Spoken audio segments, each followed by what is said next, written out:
क्योंकि तुम जिंदगी में वही करते हो जो तुम्हारे अंदर चलता है। अगर तुम उठते हो और सोचते हो कि एक दिन दुनिया पे मेरा कब्जा होगा, मतलब ये नेचुरल थॉट है, तुम उसे लाते नहीं हो तो हो जाएगा। सिगरेट पी रहे हो, पूछो क्यों पी रहे हो, कह रहे कंसंट्रेशन बढ़ता है। तो स्कूल में कंपलसरी होना चाहिए, ये इतनी प्यारी चीज है कि कंसंट्रेशन बढ़ाता है।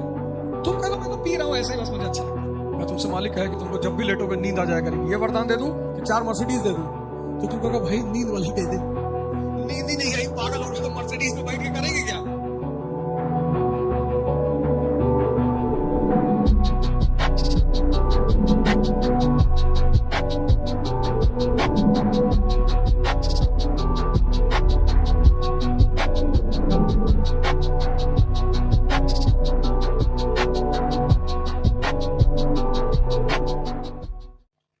जिंदगी में जो है इसकी भरमार है,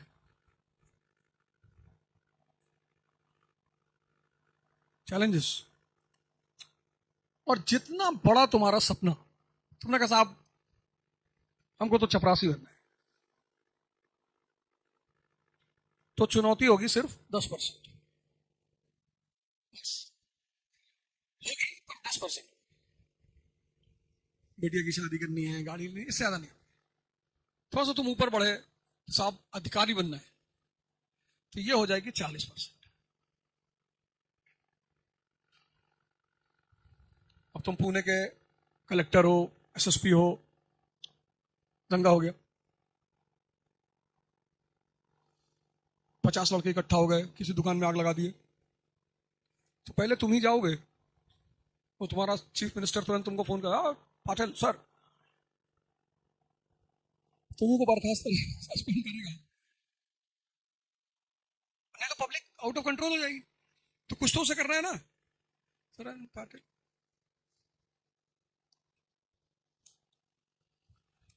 तुमने कहा नहीं साहब हम अफसरों को भी चलाना चाहते हैं, इनसे भी ऊपर होने चाहते हैं, तो चुनौती हो गई 60%।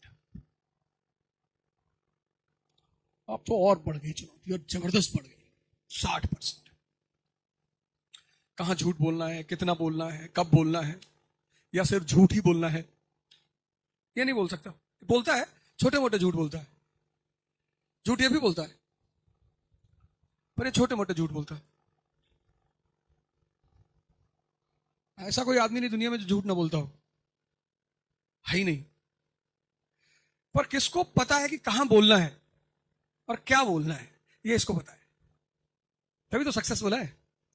और बड़े ईमानदारी से आके प्रवचन देता है कि झूठ बोलना धर्म के खिलाफ है, ये भी झूठ है।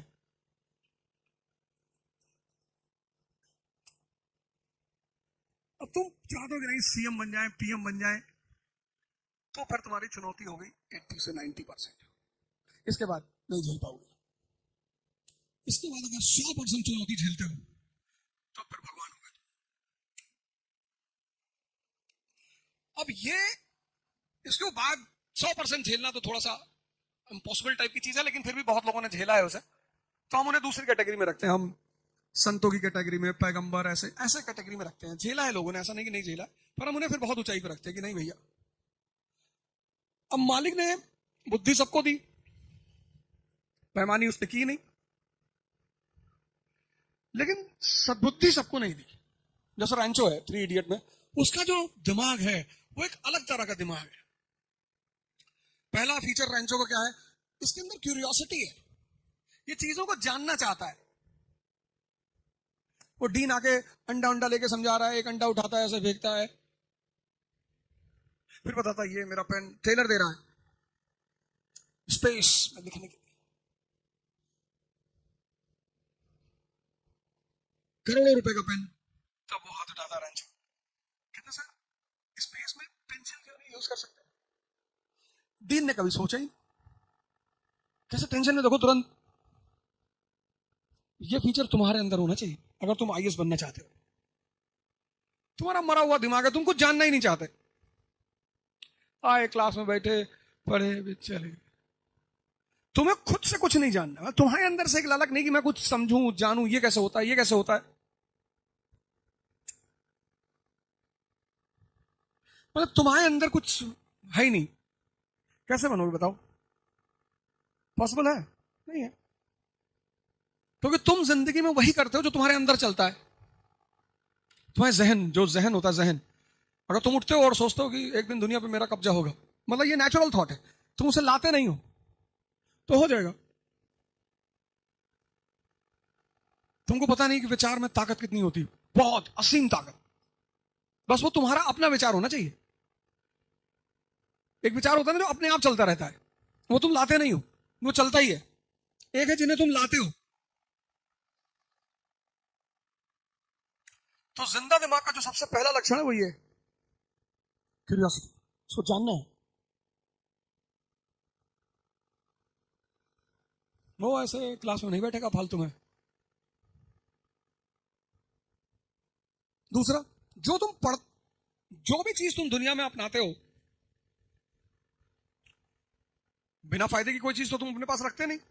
14 साल पढ़ाई की है, पढ़ाई का क्या फायदा है अगर तुम अपनी पढ़ाई को अपनी जिंदगी में नहीं लगा सकते? 10 रुपए का नमक खरीदते हो, काम का है तभी तो खरीदते हो। और 14 साल पढ़ाई की है। वो रैगिंग वाली सीन देखो, कैसे अपने नॉलेज को अप्लाई करता है, वो करता है ना। तो जो तुम पढ़े हो उसको तुम जीवन में लगा सकते हो।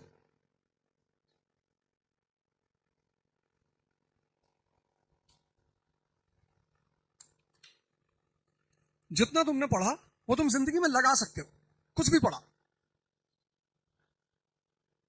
तो पढ़ाई तुम्हारी कीमती हो जाएगी। और तुम 14 साल पढ़े और पढ़ाई ने तुम्हें कुछ सिखाया ही नहीं। पढ़ने की बात नहीं कर रहा हूं, तुमने जो पढ़ाई पढ़ी, फिजिक्स पढ़ा, मैथ्स पढ़ा, बायो पढ़ा, जूलॉजी पढ़ा, हिस्ट्री पढ़ा, उससे तुमने कुछ सीखा ही नहीं।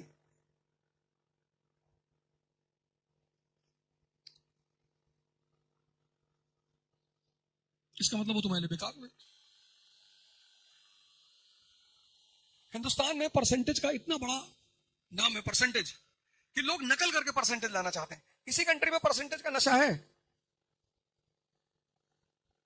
98%, बेसिक्स पता ही नहीं, बोल सकते नहीं खड़े हो गए।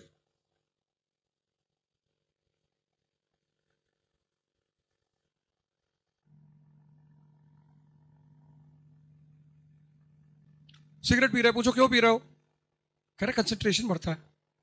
तो स्कूल में कंपलसरी होना चाहिए।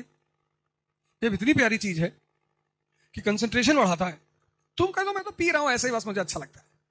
वो ज्यादा अच्छा जवाब है। वो बहुत अच्छा जवाब है। तुमने कह दिया साहब मैं साइंटिस्ट हूं, इस पे लिखा सिगरेट पीने से कैंसर होता है, मैं रिसर्च कर रहा हूं हो रहा है कि नहीं हो रहा मुझे। कितना साइंटिफिक जवाब है वो, कि तुम वैज्ञानिक का काम कर रहे हो।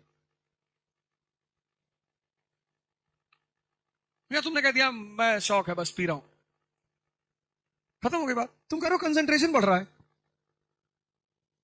तो तुम्हारे हिसाब से तो जितने लोग मजदूर है दिन भर बीड़ी पीता है, इसको तो नोबेल प्राइज विनर होना चाहिए।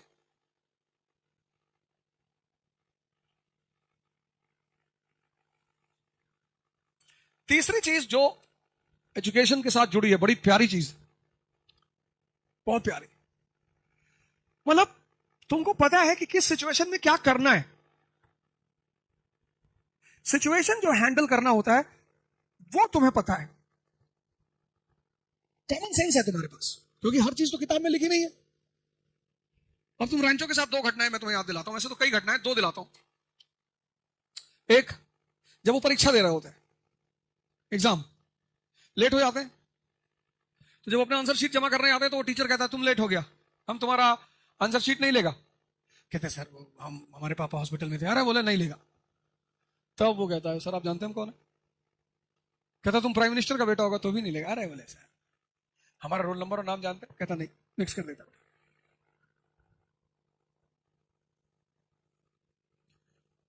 फरहान और राजू होते तो रोते, हमारा कॉपी नहीं जमा किया पापा पर। रोना थोड़ी है जिंदगी में।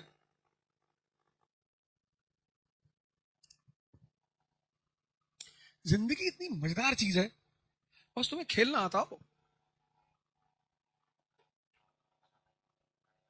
तुम्हें खेलना नहीं आता, तुम बल्ला पकड़ के पिच पे खड़ा हो गए, गेंद कहीं उल्टी सीधी जगह लग गई, सर में लग गई, आंख में लग गई, फूट गई, आंख ही फूट गई। कौन बोला था लेके बैठ खड़ा होने के लिए? दूसरी सीन है जब वो डीन की बेटी की शादी में खाना खा रहे होते हैं, तो करीना कपूर बोलती है कि आप मेरे पापा को समझा देंगे प्लीज। हाँ बोला, कहाँ है तुम्हारे पापा? कहता आपके जस्ट पीछे खड़े, पलटता है, देखता डीन खड़ा हुआ है, कहता all is well, all is well, all is well. तो कहती है कि हमने तो इन्हें बुलाया नहीं, हम लड़की वाले हैं, ये लड़के वालों की तरफ से आए होंगे। कहता हम साइंस की तरफ से आए। क्या बात है। कहता हम साइंस की तरफ से आए। तो डीन कहता है will you explain it please. कहता सर मैं एक इन्वर्टर बनाने के बारे में सोच रहा हूं, उसका नाम भी मैंने आपके नाम पे रखा है, वायरस।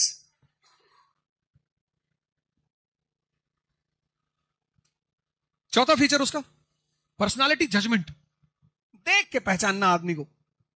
बात करने की जरूरत, सिर्फ देख लिया पहचान लिया कितने पानी कितने डिग्री का आदमी है। करीना कपूर के मंगीतर को देखता है तो करीना कपूर को समझाता है ना, कहता इसे शादी मत करना, तुम्हारी जिंदगी प्राइस टैग बना देगा। कहती एक्सक्यूज मी, कहता डेमो दूं, ले जाके चटनी उसके जूते में रहता है। कहता $300, वो भी बेचारी बहुत चक्की रह जाती कि यार। फिर उसकी घड़ी गायब करा देता है, स्पेशल एडिशन वॉच थी।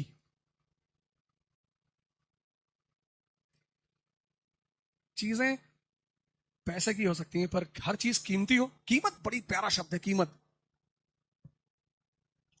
जो ये शब्द है ना कीमत, हर चीज कीमती थोड़ी होती है।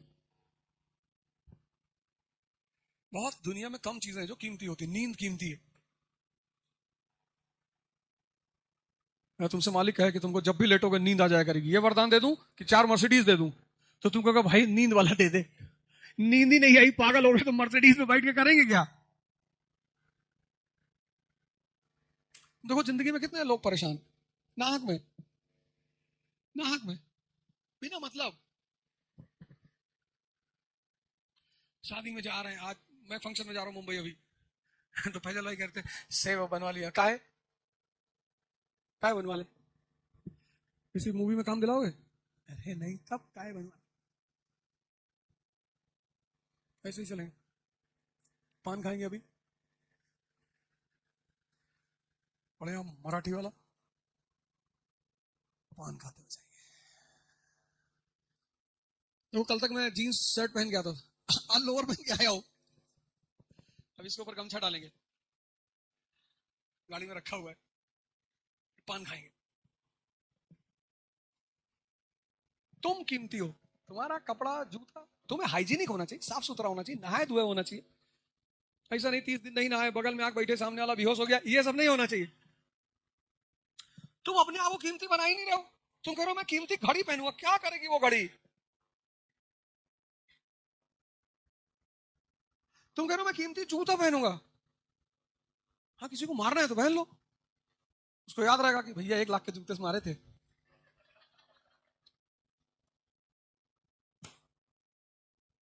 तुम्हें इस बात पे ध्यान नहीं कि तुम कीमती होने चाहिए, तुम्हें इस बात पे ध्यान है कि मैं कपड़ा कीमती पहन लूं। अब पहनो ना, क्या दिक्कत है, पर उससे पहले तुम्हारा ध्यान किस पे होना चाहिए कि तुम कीमती हो जाओ।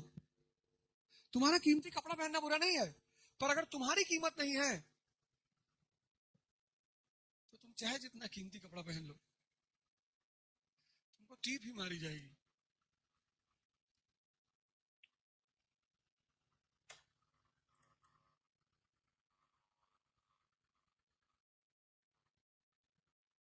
कह रहे लोग कि कोई मुझसे खुश नहीं है, लोग भगवान से भी नहीं है, उल्टे सीधे काम काहे कर रहे हो जिंदगी में?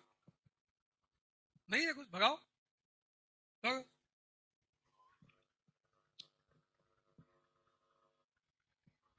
सबका ठेका लिए हो। तुम खुश हो ना अपने आप से, बहुत खुश है। 2-3 लोगों को खुश होना चाहिए, तुम्हारे माँ बाप परिवार खुश बहुत है, सबसे ज्यादा मैंडेटरी माँ बाप, बस वो होने चाहिए। तुम्हें पापा का चंद्रमा को देख के कह रहे कि सूरज चमक रहा, तो तुम कह लो डबल है, डबल एक इधर भी है, थोड़ा सा आपको दिख नहीं रहा होगा, इधर भी है, क्योंकि उन्होंने जो तुम्हारे साथ कर दिया वो दूसरा कोई करेगा नहीं। जो भी तुम्हारे ऊपर 1 रुपया खर्चा करेगा वो तुमको टॉर्चर करेगा ना। भरोसा हो तो आजमा के देख लो, प्राइवेट सेक्टर में नौकरी कर लो, पता चल जाएगा। 17 घंटा काम लेंगे सब, और बीच बीच में फोन करते रहेंगे।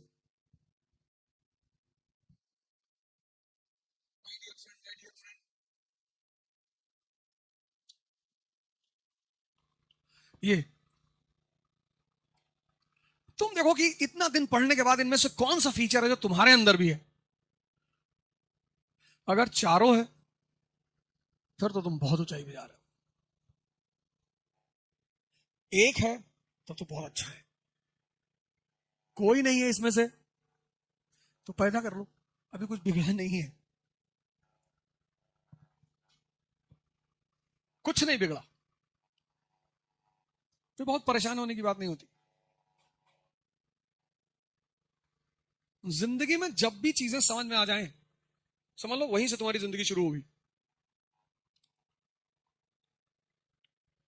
हम गोंडा में थे, हमें नहीं समझ में आती थी पढ़ाई, हम नहीं पढ़ते थे। और हमें पिता इतना प्यारा मिल गया था, उसने कहा क्या करोगे पढ़ के। हमें लगता था क्या बात है यार। बाकी हमारे क्लास वाले मार खाते थे, हमारे पिता ने हमको कभी मारा ही नहीं। हमें उससे कहते थे पढ़ने में मन नहीं लगा, कोई बात नहीं, चढ़ा पढ़ के कोई राजा थोड़ी हुआ है। हमें और कॉन्फिडेंस मिल जाता।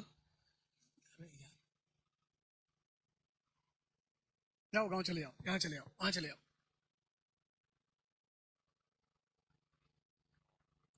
मारा ही नहीं कभी। हमारे जो क्लास के लड़के थे वो मारे आते थे पटक पटक के, हमारे साथ खड़े नहीं होते थे। कहते थे प्लीज प्लीज पापा ने कहा है आपत के साथ मत जाना, वो जब ओझा के साथ देख लिए तो मार डालेंगे। तो जब वो लोग स्कूल से बाहर निकलते थे तो मेरे साथ कहीं जाते ही नहीं थे। मतलब अगर हमें लखनऊ जाना होता तो मैं दूसरी बोगी में बैठता था, वो दूसरी बोगी में बैठते थे, फिर वहां जाके मिलते थे लखनऊ में, वो भी डरे छुपे कि पापा ना देख ले। आज वो मुझसे कह रहे मेरे बच्चों को पढ़ा दे यार, है ना, खतरा है, सब बच्चे बर्बाद हो जाएंगे, होने गए यार, हम इतने पढ़ाई लिखाई किए, क्या करें जिंदगी। मेरा एक दोस्त, उसकी इनोवा चोरी हो गई, आया भागा दौड़ा सब कुछ, फिर फोन किया हम, कहा इनोवा चोरी हो, अरे मेरा कोई बात आ जाए, मालिक का रहम था, आ गई, मैंने थोड़ी चुराई थी। छोटी मोटी बातों के लिए मुझसे आके कहते हैं यार मेरा ट्रांसफर करवा दे यार। 97% मार्क्स,